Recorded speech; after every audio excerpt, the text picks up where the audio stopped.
पांचवा प्रश्न अभी जो उठ रहा है कि समलैंगिकता का, तो वो भी उसमें कुंडली में दिखा था, लेकिन हमने बताया नहीं था उस चीज़। आज के लिए उस वक्त नहीं बताया था क्योंकि विश्वास नहीं हो रहा था लोगों को। नमस्कार, बहुत स्वागत है आप सभी का। आप देख रहे हैं न्यूज़ 18 का डिजिटल प्लेटफॉर्म। मैं हूं आपके साथ पूजा सचदेवा। राजा हत्याकांड में हर रोज एक के बाद एक नए खुलासे हो रहे हैं, और वो भी ऐसे खुलासे जो इस पूरे केस को और ज्यादा पेचीदा कर रहे हैं।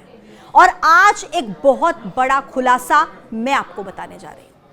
राजा हत्याकांड में अब एंट्री हो चुकी है ज्योतिषाचार्य अजय दुबे की।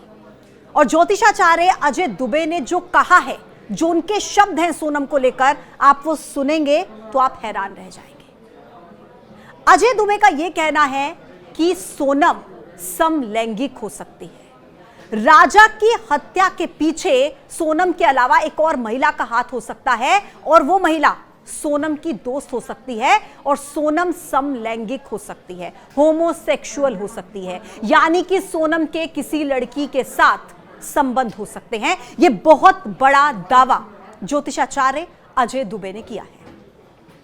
ज्योतिषाचार्य अजय दुबे के इस दावे में दम इसलिए हो जाता है क्योंकि अभी तक पंडित अजय दुबे की तरफ से जो बातें कही गई हैं उनमें सच्चाई सामने आई है, वो सच निकली है। जैसे मैं आपको बताऊं कि अजय दुबे ने यह कहा कि राजा का जब मर्डर हुआ तो उसके बाद राजा के परिवार के लोगों ने पंडित अजय दुबे से एक प्रश्न कुंडली बनवाई थी, जिसमें सवाल पूछे गए। पहला सवाल यह था कि राजा का शव तो मिल गया, लेकिन हमारी बहू कहां पर है। तो ज्योतिषाचार्य अजय दुबे ने कहा कि आपकी बहू जिंदा है, आपकी बहू सुरक्षित है। फिर परिवार ने पूछा कि अगर वो जिंदा है तो वो कहां पर है। तो पंडित अजय दुबे ने कहा कि वो उत्तर की दिशा में है। फिर इसके बाद सवाल ये पूछा गया कि राजा की हत्या में कितने लोग शामिल हो सकते हैं। तो अजय दुबे की तरफ से कहा गया 3 से 4 लोग हो सकते हैं, एक महिला भी शामिल हो सकती है। परिवार ने फिर आगे सवाल किया कि वो महिला कौन हो सकती है। तो पंडित अजय दुबे ने कहा कि आपकी बहू। बहुत हैरान करने वाला था ये, आपकी बहू हो सकती है, ये ज्योतिषाचार्य अजय दुबे की तरफ से कहा गया। इतना ही नहीं, ज्योतिषाचार्य अजय दुबे ने यह भी कहा कि सोनम के परिवार ने राजा के परिवार को धोखा दिया है।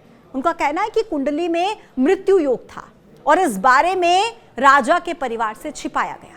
हो सकता है कि अगर बता दिया होता, उसका कुछ उपाय निकल जाता और राजा आज जिंदा होता।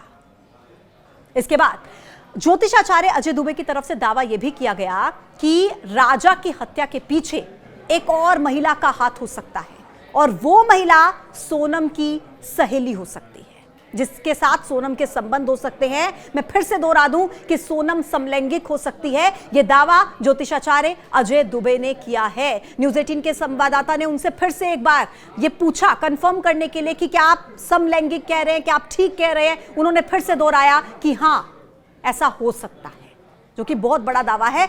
अब देखिए, आपके मन में यह सवाल होगा कि सोनम की यह सहेली कौन हो सकती है।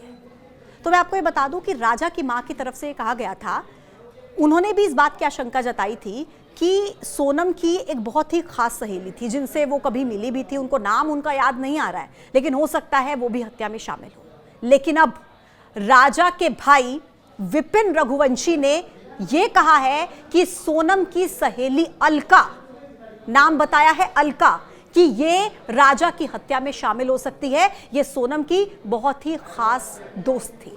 हालांकि अभी ऑफिशियल तौर पर पुलिस की तरफ से कुछ भी ऐसी पुष्टि नहीं की गई है। मैं फिर से दोहरा रही हूं, कुछ नहीं कहा गया पुलिस की तरफ से। लेकिन जो राजा के भाई हैं विपिन, वो ये कह रहे हैं कि सोनम की फ्रेंड अलका राजा की हत्या के पीछे हो सकती है। तो ये पूरा मामला कुल मिलाकर अब बहुत ही ज्यादा पेचीदा हो चला है। एक एडिशनल इंफॉर्मेशन मैं आपको और दे दूं कि जब सोनम लापता हुई थी, उसके बाद से जानकारी ये मिल रही है कि सोनम के अकाउंट से ट्रांजैक्शंस लगातार हो रहे थे। और इस मामले को लेकर जब सोनम के भाई गोविंद रघुवंशी से सवाल पूछा गया कि सोनम के अकाउंट से लगातार ट्रांजैक्शन हो रहे थे, तो इस पर सोनम के भाई ने कहा कि हमें इस बारे में कुछ नहीं पता। तो एक सवाल के साथ मैं आपको छोड़कर जाती हूँ कि क्या यह संभव है कि सोनम के भाई को अपनी बहन के अकाउंट से हो रही ट्रांजैक्शन के बारे में कुछ ना पता हो, जब वो घर से लापता हो, जब वो सब लोग मिलकर उसे ढूंढ रहे हैं। आज के इस वीडियो में इतना ही। फिर होगी मुलाकात एक नई वीडियो के साथ। तब तक के लिए आप देखते रहिए न्यूज़ 18। नमस्कार।